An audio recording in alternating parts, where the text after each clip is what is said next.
Hi guys, welcome back. Cook with bachelor கோமாளி.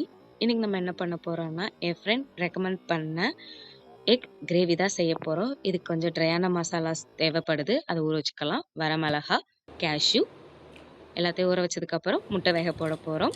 உப்பு போட்டு முட்டையை உள்ள வச்சிடலாம். அதுக்கப்புறம் இதுக்கு ட்ரையான மசாலா நம்ம எல்லாம் ரெடி பண்ண போறோம்.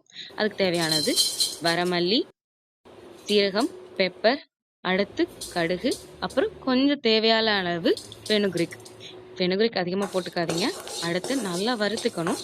வறுத்ததுக்கு அப்புறம் கொஞ்சம் நல்ல வாசனை வர்ற அளவுக்கு நல்லா வறுத்துட்டு இதை வந்துட்டு நம்ம பிளெண்ட் பண்ண போறோம் ஊற வச்ச திங்ஸோட. இதோட நம்ம கொஞ்சம் புளி, பூண்டு எல்லாத்தையும் ஆட் பண்ணி நல்லா நம்ம ஒரு பிளெண்ட் பண்ணிக்க போறோம். அவ்வளோதான், நம்மளோட மசாலா ரெடி. இதுக்கப்புறம் என்ன பண்ண போறோம்னா, நம்ம கடாயில் நெய் விட்டு கடுகு, கருவேப்பு, அடுத்து வந்துட்டு வெங்காயம் போட்டுக்கிறோம். வெங்காயம் போட்டதுக்கப்புறம் நல்லா 2 தடவை சாட்டே பண்ணிட்டு சால்ட் போட்டுட்டு அடுத்து அரைச்சி வச்ச பேஸ்ட்டை போட்டுட்டு கொஞ்சம் அதோட சேர்த்து தண்ணி ஊற்றிக்கணும். ஊற்றிட்டு நல்லா கொதிச்சு வரும்போது நம்ம நல்லா ஸ்டிர் பண்ணி அடி பிடிக்காம வச்சுக்கணும். கொஞ்சம் மஞ்சள்தூள் எப்பயும் போல் ஆட் பண்ணிக்கணும். இந்த மாதிரி கொதிச்சதுக்கப்புறம் ஸ்லோ பண்ணிட்டு தக்காளி ஆட் பண்ணிக்கோங்க. கொஞ்சமாக வந்துட்டு நாட்டு சக்கரை ஆட் பண்ணிக்கோங்க. அடுத்து வேக வச்ச முட்டையெல்லாம் ஸ்லைஸ் பண்ணி போட்டுக்கோங்க. அவ்வளோதான், கொதி வந்தோடனே கொத்தமல்லி போட்டு இறக்கலாம்.